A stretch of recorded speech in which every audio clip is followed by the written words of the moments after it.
La déshydratation est l'une des conséquences de la chaleur sur le corps humain. C'est du moins l'avis des spécialistes. Nous en parlons dans cette édition.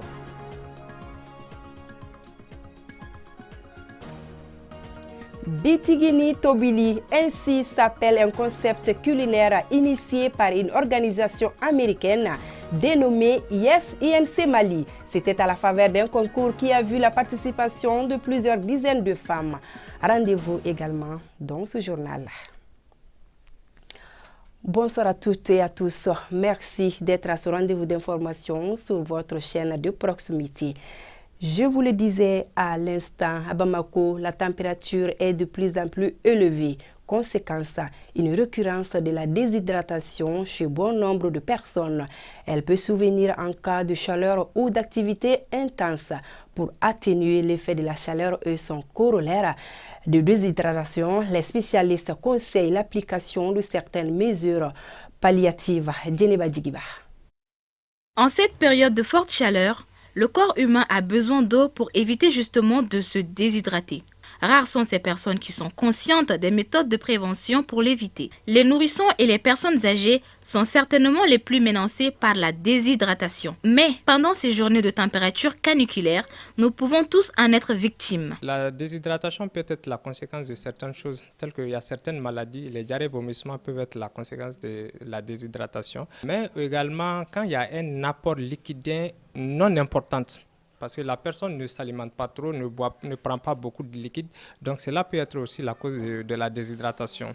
Mais les efforts physiques intenses sont aussi excessifs. Parce qu'on a l'habitude de faire des efforts physiques à notre niveau. Mais quand il y a une intensification des efforts physiques, donc cela aussi peut amener la déshydratation. Pour prévenir la déshydratation, il faut aussi boire régulièrement de l'eau et prendre des douches si possible. Il y a certains signes que tout individu doit reconnaître quand on est déshydraté. D'abord, il y a la soif, il y a la sécheresse des muqueuses, surtout au niveau de la bouche. Il y a une perte de poids qui s'installe. Donc, il y a une fatigabilité, on se sent tout le temps fatigué. Donc là, c'est entre autres des signes qui peuvent nous témoigner d'une déshydratation. La déshydratation elle est extrêmement dangereuse parce qu'il y a des complications qui peuvent aller de la simple déshydratation jusqu'au coma. Par exemple, je peux citer une insuffisance rénale aiguë parce que quand on prend la fonctionnalité des reins, les reins fonctionnent d'eau, parce que là, c'est le premier niveau. Donc, quand il y a une déshydratation, il y aura également une insuffisance rénale, même si c'est aigu. Les autres complications peuvent être le coma. La personne peut perdre conscience même. Et c'est là, quand elle n'est pas corrigée, donc on peut aller jusqu'à la mort. Il fait vraiment chaud. Il faut beaucoup boire de l'eau. Sincèrement, je ne saurais remercier la personne qui a inventé les réfrigérateurs. À préciser que lorsque vous ressentez une sensation de soif, vous êtes déjà en légère déshydratation. Le conte est une valeur ancestrale à la fois distractive et éducative. Cependant, il ressort d'un constat que certains y accordent peu d'importance, ce qui justifie l'institution d'une journée dédiée à sa promotion. Au Mali, la journée est célébrée sous le thème « Le rôle de la femme dans l'éducation à travers le conte », un thème qui met l'accent sur la gente féminine. Djeneba Togoul, Aminata Togoula.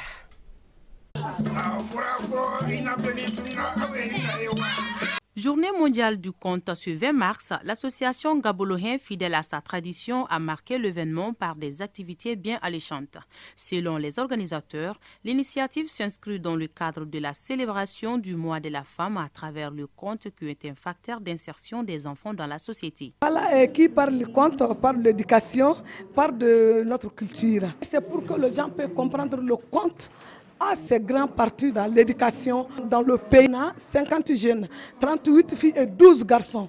Il y en a qui ont abandonné l'école, il y en a qui n'ont jamais été à l'école. Donc pour leur montrer que le conte c'est une grande chose. Aujourd'hui moi je voyage en France, en Allemagne, partout au monde avec les contes là. Pourquoi pas mes enfants ici, en tant que femme, en tant que la maman. Venus très nombreux assister à cette journée créative, les invités ont apprécié l'organisation de cette journée. C'est pourquoi ils encouragent d'ailleurs les initiateurs à œuvrer dans le sens du maintien de cette belle activité. On est là pour l'événement de cette journée mondiale du conte. L'impression quand même de moi sur l'événement, c'est que moi je suis vraiment content. Mais il serait mieux qu'on essaie d'aider l'association à tout le temps maintenir cette journée comme journée de conte au Mali. Instrument éducatif et outil de promotion des valeurs sociétales, le conte participe à l'ouverture d'esprit de l'enfant tout en lui permettant de tirer des leçons de morale. Le conte est un langage facilité de nos sociétés d'initiation. Parce qu'à travers ce temps, tu peux connaître le mauvais, le méchant, le cupide. Ça, c'est extraordinaire. Et tu peux comprendre le langage de ton voisin. Il est dit dans notre tradition, si tu arrives à maîtriser la langue de ton voisin, tu lui enlèves 50% de son indépendance. La cérémonie a pris fin par les prestations d'artistes, la chorégraphie et des contes aux enfants. Allo Théâtre, ainsi s'appelle un concept à l'initiative de la compagnie Encablo. C'est dans le cadre des semaines théâtrales de Bamako, un spectacle qui a émerveillé un public passionné qui avait effectué le déplacement pour la circonstance. Mahamadou Hama. Un spectacle de théâtre pour dénoncer les difficultés d'ordre conjugal, professionnel et social auxquelles les femmes font face au quotidien. Ce spectacle rentre dans le cadre de la célébration des semaines théâtrales de Bamako, Allo Théâtre, un concept de Encablon, autrement dit notre vestibule. Les messages qui se trouvent dans ce spectacle sont plusieurs, tels que l'indépendance psychologique, morale et financière des femmes, que les femmes puissent s'épanouir, qu'elles deviennent indépendantes, qu'elles soient libres de parler, d'acter, de faire des choses qu'elles ont envie de faire. Allo Théâtre, c'est un concept de promotion théâtrale, mais également aussi d'organisation de compétitions théâtrales dans les milieux scolaires. Donc nous avons préféré organiser cela parce qu'il y a eu d'abord Kennec en plus qui a un programme de diffusion théâtrale. Et maintenant, on propose les semaines théâtrales de Bamako Allo Théâtre pour davantage promouvoir le théâtre, mais tout en impliquant la jeunesse dans les actions théâtrales que nous allons mener désormais. Émerveillé par les prestations des comédiens, ce jeune homme nous livre les impressions qu'il a désormais sur la femme. La représentation que je fais sur la femme dans ma tête, la femme reste toujours le noyau de la société. Sans la femme, il n'y a pas de vie. Parce que c'est elle qui nourrit notre chair dans sa chair. Elle donne vie. Donc nous devons respect à la femme. Les semaines théâtrales de Bamako ont commencé le 13 mars et se poursuivent jusqu'au 27 de ce mois. Yes INC Mali, une organisation américaine qui évolue de concept avec le gouvernement pour l'autonomisation des femmes et des jeunes. Elle avait lancé le 14 janvier dernier une série de formations avec divers domaines, notamment l'art culinaire au bénéfice de la gente féminine. Ce concept s'intitule Bitikini Tobili. Il se fixe comme objectif 1 kg de riz à 100 francs d'ici à l'horizon 2030. Cette troisième édition vient de connaître son épilogue.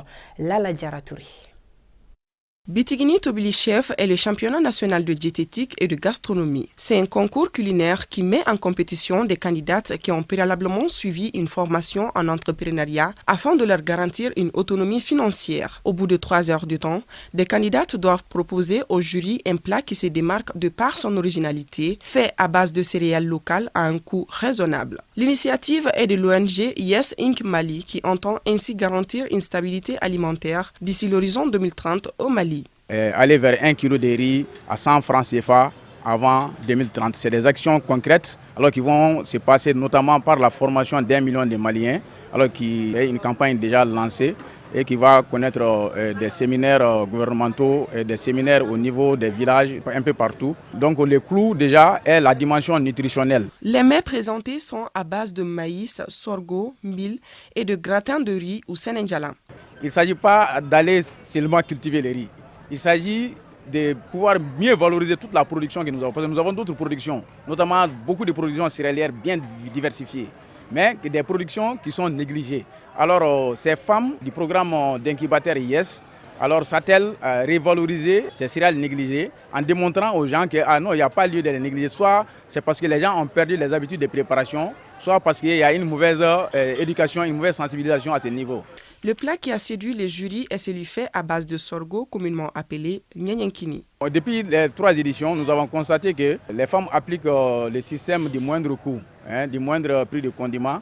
Alors c'est ce qui donne beaucoup vraiment et c'est ce qui aide beaucoup par rapport à l'allègement des ménages. Donc elles font des démonstrations par rapport à l'allègement des coûts.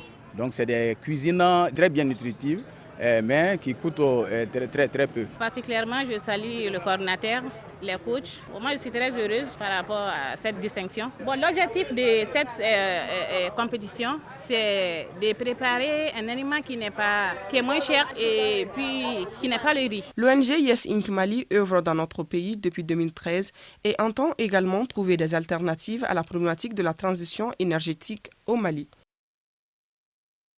Le conseil local de la jeunesse de Nyarila, en commune 2 du district de Bamako, vient d'organiser une soirée de prêche, un moment de spiritualité qui s'inscrit dans le cadre de la célébration du Maouloud, occasion de rappeler à l'assistance à certaines vertus comme la solidarité et le pardon indispensables pour maintenir un climat de convivialité. Cheikh Oumar Kamara. Renforcer la foi en islam, la cohésion sociale, la souveraineté nationale entre autres à travers des discours mobilisateurs, c'est l'objectif de ces prêches organisées pour célébrer le Mauloud. L'événement est à l'actif du conseil local du CNJ de Nyarila. Cette célébration du Mauloud a pour but de recoudre le tissu social entre les jeunes du quartier. Et c'est la première fois que la jeunesse organise un prêche dans la commune. Nous voulons aussi accompagner les autorités maliennes pour une transition réussie. Parce que la jeunesse, c'est l'avenir du pays. Occasion pour les prêcheurs d'inculquer aux participants des hadiths pour le bon comportement dans la famille et dans la société, pour ne citer que celle-ci. Dieu merci, je suis très ravi et j'apprécie l'initiative à sa juste valeur. Le prêche selon le prophète renforce la foi, car c'est toujours bon de rappeler aux fidèles leurs devoirs sur le plan moral, civique, entre autres. Donc le fait que les jeunes se rassemblent autour d'un prêche est un bon signe. Ça renforce la cohésion sociale, la paix et l'entraide.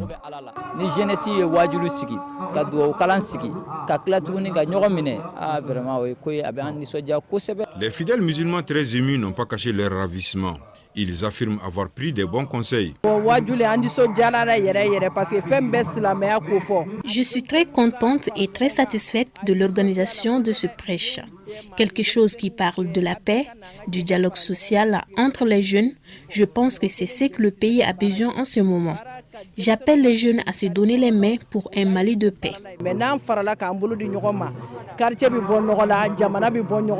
Le conseil local du CNJ de Nyarila a été créé en décembre 2022. Il entend apporter sa pierre à l'édifice national à travers des actions salutaires pour l'employabilité des jeunes. Le rapport journalier de ce lundi 27 mars 2023, 0 cas positifs, 0 guéris, 0 décès sur 103 tests réalisés. À ce jour, 13 personnes sont sous traitement. Pour vous protéger et protéger les autres, suivez les mesures de prévention et faites-vous vacciner. Sport football pour parler de la finale de la première édition de la Super Coupe Oumarou Diarra à Atetebougou.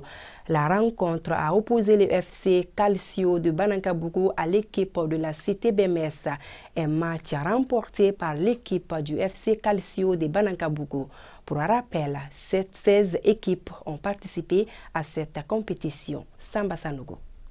Le terrain principal de Atetebougou, 750 logements, a servi de cadre à la finale de la Supercoupe Oumar Diarra. Une compétition organisée dans le cadre d'un sport facteur de solidarité et de vivre ensemble. Son but est de créer un lien entre la jeunesse malienne et en particulier celle de Atetebougou. La finale a opposé FC Calcio de Banankabougou en rouge au FC Cité du BMS. Dès l'entame de la rencontre, les deux équipes se sont montrées déterminées à gagner cette finale devant un public nombreux. Malgré des tentatives de part et d'autre, le score est resté vierge à la mi-temps. Cette compétition, nous l'avons initiée au nom du ministre Oumar Diarra, en sa qualité de leader politique aujourd'hui et ministre de son État, et organisée au nom de la paix et de la solidarité nationale. Nous avons compris que le sport est un élément, un facteur de rassemblement. L'invité d'honneur et les représentants du parrain de l'événement ont salué les initiateurs pour l'organisation de cette première édition. C'était formidable. Nous fûmes vraiment très émerveillés par la qualité même du match et par l'arbitrage. C'était vraiment très professionnel. Vous savez, le sport est un facteur vraiment très important pour la cohésion sociale, pour le vivre ensemble. Raison pour laquelle, pour tenir aussi compte des recommandations faites par le président de la transition, son Excellence Assimi Goïta, tout ce qui va dans le sens du renforcement de la cohésion sociale, il faut que nous, les citoyens, il faut que nous nous donnions la main pour vraiment aboutir à ces belles initiatives. C'est une très bonne initiative de faire cette coupe concernant le logement social. Et ça permet aux jeunes de différents quartiers de se rencontrer, de permettre de se connaître. En seconde mi-temps, le FC Calcio a mis plus de pression sur l'équipe adverse. Cette domination sera récompensée à quelques minutes de la fin du match par un but. Score final, 1-0 en faveur du FC Calcio. A noter que l'équipe victorieuse a reçu une somme d'argent et le vaincu n'a pas démérité. Cette première édition de la Supercoupe Oumar Diarra a comblé toutes les attentes selon les organisateurs. Cette nouvelle sportive CAN des moins de 23 ans Maroc 2023, le match retour du dernier tour qualificatif Mali-Sénégal se jouera ce mardi à 18h au stade du 26 mars. Un match à suivre en direct et en intégralité sur ORTM2. À l'aller, le Mali avait perdu 3-1. Cette nouvelle avant de nous quitter en raison du match Mali-Sénégal U23 prévu pour demain à 18h. Votre journal Kibarou sera décalé à partir de 17h. Merci de votre compréhension. Ainsi s'achève ce journal. Merci à vous de l'avoir suivi et bonne suite des programmes sur votre chaîne de proximité ORTM2.